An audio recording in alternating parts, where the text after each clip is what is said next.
ยังหลับจ้องพี่น้องปลาเลยสุดยอดเนาะที่เหนือเลยรถทางเคยจะเป็นหัวไปก่อนมันไม่ได้หรอก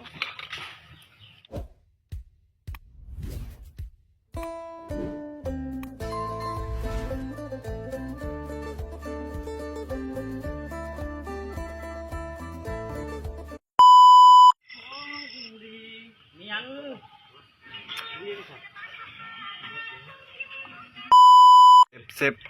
จากไซนี่แนบกองดูจากเซกองโปรวินไม่เห็นรับจองทันส้ม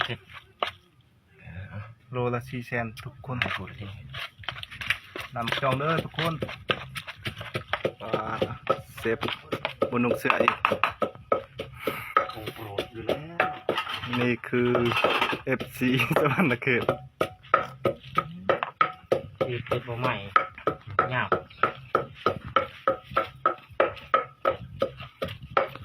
ตามมาจองทับส้ม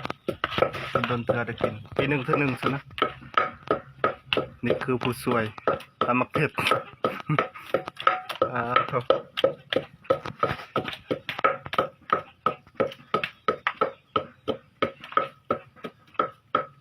กระดังเถื่อนมันกระดัง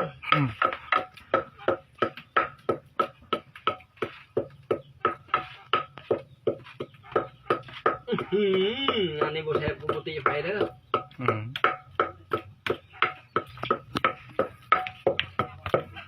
คลน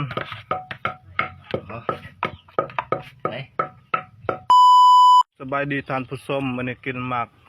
จ้องใช่ชดบ้างบางงาม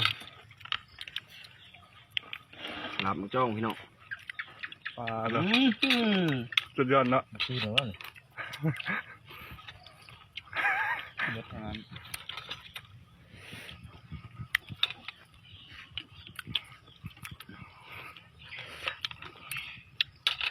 คอยเฮ็ดเป็นแหละ